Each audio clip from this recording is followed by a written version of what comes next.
नमस्कार, आदाब, सत श्री अकाल दोस्तों। वेलकम बैक टू रोन चैनल करंट अफेयर्स एक्सप्रेस में। तो गाइस, एक बहुत ही मेजर न्यूज निकल के आ रहा है, जियो politics. It's a term of uncertainty. कौन कब किसके साथ ले लेता है, मतलब समझ नहीं आता है, और कोई समझ पाएगा भी नहीं। जो साथ दे रहा है, जो साथ छोड़ रहा है, उसको भी आज नहीं पता कि वो कल किसका साथ देने वाला है और कल किसका साथ छोड़ने वाला है। इसको बोलते हैं जियो पॉलिटिक्स। तो चलिए, यूएस ने ब्लॉक कर दिया पाकिस्तान और चाइना का bid to sanction Balochistan Liberation Army. ये इंडिया के लिए एक बड़ा डिप्लोमेटिक विक्ट्री है। अब देखिए, नाउ यूएसए और पाकिस्तान का जो आज मतलब गुलू मुलू चल रहा है, जो मतलब लव अफेयर चल रहा है, कोई सोचा नहीं था कि यूएसए मतलब बीएलए को मतलब बलूचिस्तान लिबरेशन आर्मी, जिसको टेररिस्ट ऑर्गेनाइजेशन डिक्लेयर, अगर यूएन पे डिक्लेयर हो जाएगा टेररिस्ट ऑर्गेनाइजेशन, मतलब पूरा दुनिया को मानना पड़ेगा टेररिस्ट ऑर्गेनाइजेशन है, उसको यूएसए ने ब्लॉक कर दिया, वीटो पावर लगा दिया कि नहीं, बीएलए टेररिस्ट ऑर्गेनाइजेशन नहीं है, हम लोग नहीं बोल सकते। तो अब ये पाकिस्तान के लिए कोई नाइटमेयर से कम नहीं है, क्योंकि अगर आप देखेंगे कि पाकिस्तान का जो आसिम मुनीर है, वो 2 बार डोनाल्ड ट्रंप के साथ जाकर लंच करके आ गया है। तो आज के डेट पे पाकिस्तान हर जगह ये ढिंढोरा पीट रहा है कि हमारा डिप्लोमेटिक विक्ट्री है, हम बहुत बड़े कंट्री बन गए, हम लोग इंडिया से आगे निकल गए। आज अमेरिका देखो हमेशा पाकिस्तान पाकिस्तान करते हैं, डोनाल्ड ट्रंप आसिम मुनीर को दो बार बुला के लंच लंच करवा दिया, बहुत बात चलती है। उसके ऊपर ये जो पाकिस्तान का जो प्राइम मिनिस्टर है, वो प्राइम मिनिस्टर आपका शहबाज शरीफ लास्ट टाइम जब यूएसए गया था, तो किसके साथ मिला था? जो बाइडेन के साथ। बट लिटरली 4 से 5 दिन के अंदर तो शहबाज शरीफ किसके साथ मिलने वाला है? डोनाल्ड ट्रंप के साथ मिलने वाला है। ओके, अब पहले पाकिस्तान का मिलिट्री जनरल आर्मी चीफ के साथ मिलता है डोनाल्ड ट्रंप, फिर पाकिस्तान का प्राइम मिनिस्टर के साथ मिलने वाला है। इंडिया के साथ ऐसा कोई मतलब बातचीत नहीं हुआ है दोनों के बीच, इंडियन गवर्नमेंट और डोनाल्ड ट्रंप के बीच। एक ही बार मोदी जी गया था फरवरी के टाइम पे, उस टाइम पे गया था, उसके बाद मुलाकात नहीं हुआ। तो पाकिस्तान तो सपने में भी नहीं सोचा था कि यूएस पाकिस्तान का साथ नहीं देगा। तो आप देख लेते हैं कि ये बीएलए वगैरह किस बला की नाम है। ओके, अब देखिए, ये पूरा पाकिस्तान का मैप, पाकिस्तान का मेजरली ओके, आपका देखेंगे अगर तो चार चार प्रोविंस है। एक है आपका पंजाब प्रोविंस, एक है आपका सिंध, एक है आपका खैबर पख्तूनख्वा, ओके, और एक है फाटा, सॉरी 5 है, एक है FATA. FATA is federally administered tribal area, और एक है बालूचिस्तान। ओके, इसमें से सबसे बड़ा जो प्रोविंस है, आप देख पा रहे हैं सबसे बड़ा प्रोविंस कौन सा है? बालूचिस्तान है। बालूचिस्तान पे बहुत सारा नेचुरल रिसोर्स है, बहुत सारा मिनरल्स है।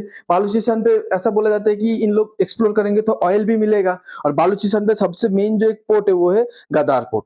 अब ग्वादर पोर्ट पे हमेशा सबसे डीप सी पोर्ट है, मतलब बड़े बड़े जहाज ग्वादर पोर्ट पे लैंड हो सकते हैं। पाकिस्तान का और एक इंपॉर्टेंट जो पोर्ट है वो है कराची पोर्ट। ओके, अब ग्वादर पोर्ट पे हमेशा चाइना चाहता था ग्वादर पोर्ट को हम लोग कब्जा कर ले, उसके ऊपर हम लोग कब्जा करेंगे। ठीक है, अब चाइना का आप देखेंगे जो सीपीसी कॉरिडोर जो पहले प्लान था, ओरिजिनल था, और जो आज के डेट पे बन रहा है, ये पहले ओरिजिनल था और आज के डेट पे ये ब्लू लाइन बन रहा है। तो दोनों का अगर आप एंडिंग देखेंगे जाके, मतलब ग्वादर पोर्ट पे मिल रहा है, एंड हो रहा है। तो मतलब आप समझ सकते हैं कि ग्वादर पोर्ट कितना इंपॉर्टेंट है चाइना के लिए। तो चाइना ग्वादर पोर्ट से एक जो चाइना का जो वीक पॉइंट है, चाइना उसको हमेशा से कट करना चाहता था, जिसके बारे में अमेरिका को भी पता है और इंडिया को भी पता है कि दोनों कंट्री नहीं चाहता कि चाइना का वीक पॉइंट मतलब चला जाए, और चाइना का वीक पॉइंट एक स्ट्रॉन्ग एक स्ट्रेंथ बन जाए। ओके, चाइना का वीकनेस स्ट्रेंथ बन जाए। तो इसीलिए बालूचिस्तान पे, ठीक है, बालूचिस्तान लिबरेशन आर्मी हमेशा चाइना को मारते आया है। चाइना का जो भी प्रोडक्ट चलता है, चाइना के इंजीनियर बोलिए, पाकिस्तान का जो भी मिलिट्री जाते हैं, मार देता है, और उन लोग को बोलता है, बालूचिस्तान आर्मी बोलता है बालूचिस्तान हमारा है, बालूचिस्तान एक अलग कंट्री मानेगा। अगर आप देखेंगे कि देखिए, यूनाइटेड नेशन अब डेजिग्नेट करता है एक ग्रुप को टेररिस्ट ऑर्गेनाइजेशन, पूरा दुनिया मानता है ये टेररिस्ट ऑर्गेनाइजेशन है। यूएसए अलग से डेजिग्नेट करता है, तो ये टेररिस्ट ऑर्गेनाइजेशन है। मतलब यूएसए मानेगा कि ये टेररिस्ट ऑर्गेनाइजेशन है। अब इंडिया को अगर मानना है तो मानेगा, नहीं मानना है तो नहीं मानेगा। यूएसए का सैंक्शन है, वो यूएसए की बात है। अगर United Nation terrorist organisation declare कर देगा, तो इंडिया को भी टेररिस्ट ऑर्गेनाइजेशन मानना पड़ेगा, नहीं तो यूनाइटेड नेशन का जो भी मतलब डिक्लेरेशन रहेगा, जो भी हुक्म रहेगा, उसको वायलेशन हो जाएगा। ठीक है, तो आप बोलेंगे यूएसए जब खुद मानता है कि डेजिग्नेशन मतलब बालूचिस्तान लिबरेशन आर्मी आपका टेररिस्ट ऑर्गेनाइजेशन है, तो यूएन पे ब्लॉक क्यों कर दिया? अभी मैं आपको बताता हूँ यूएन पे क्यों ब्लॉक है।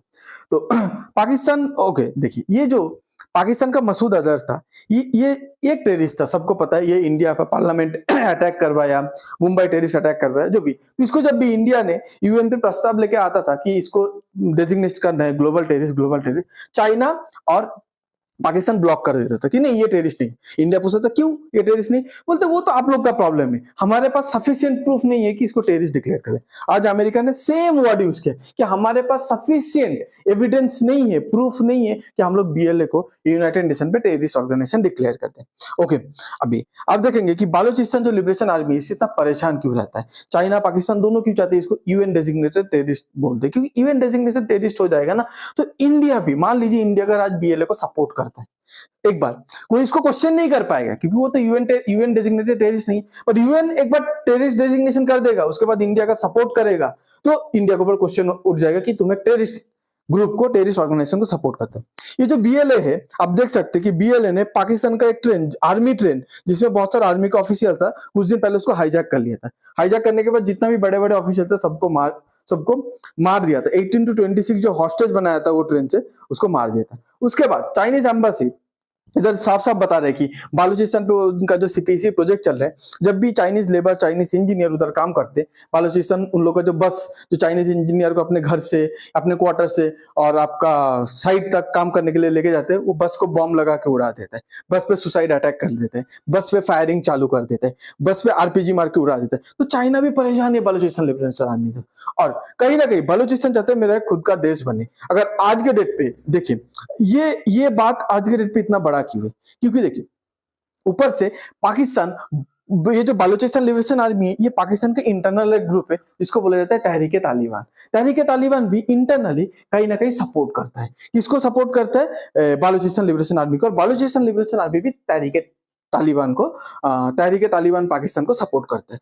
तो बालूचिस्तान को अगर टेररिस्ट ऑर्गेनाइजेशन घोषित कर देगा तो कहीं ना कहीं जो तहरीके तालिबान पाकिस्तान है उसका भी जो मतलब विंग्स है, उसका भी जो फर है वो भी काट देगा पाकिस्तान। तो पाकिस्तान ये सोचा था एक तीर पे दो निशाना मारेंगे, पर कंप्लीटली रिजेक्ट कर दिया कि नहीं, यूएसए बोल दिया हम लोग तो उसको टेररिस्ट ऑर्गेनाइजेशन नहीं घोषित कर पाएंगे। अब यूएसए एक परमानेंट मेंबर है, वो अगर वीटो कर देगा तो वो प्रस्ताव पास ही नहीं होगा यूनाइटेड नेशन पे। ओके, अब ये सब यूएसए कौन सी टाइम पे कर रहे हैं, जिस टाइम पे इंडिया और यूएसए के बीच जो ट्रेड डील चल रहा है उसी टाइम पे ये सब चीज हो रहा है। ठीक है, अभी यूएसए ये क्यों कर रहे हैं, इसका दो फायदा है। देखिए यूएसए तो खुद एक टेररिस्ट ऑर्गेनाइजेशन डिक्लेयर करके रखा है, अब यूएसए डिक्लेयर किया है आज, कल बोल देगा नहीं इसको नहीं मानते टेररिस्ट ऑर्गेनाइजेशन, वो फिर जो टेररिस्ट ऑर्गेनाइजेशन डिक्लेयर करके रखा है यूएसए उसको हटा देगा। पर यूएन का क्या, यूएन पे एक बार डिक्लेयर हो गया ना तो वो हटने पे भी बहुत टाइम लग जाएगा, इसीलिए यूएसए खुद डिक्लेयर करके रखा है टेररिस्ट ऑर्गेनाइजेशन पाकिस्तान को आज के डेट में थोड़ा बहुत खुश करने के लिए, बट यूएन पे होने नहीं दिया। ये एक चीज है।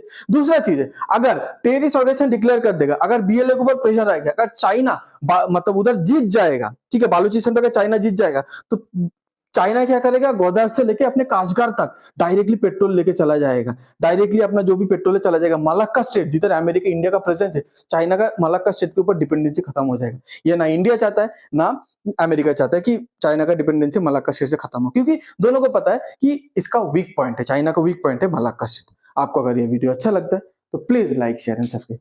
आप क्या सोचते कि अमेरिका कब, कितना टाइम ले सकते हैं कि खुद जो यूएसए जो डेजिग्नेट करके रखा है बीएलए को टेररिस्ट ऑर्गेनाइजेशन, ये कब तक हटा देगा, ये कभी हटाएगा नहीं, कमेंट पे बता सकते। Thanks for being here, your time really matters, God bless you.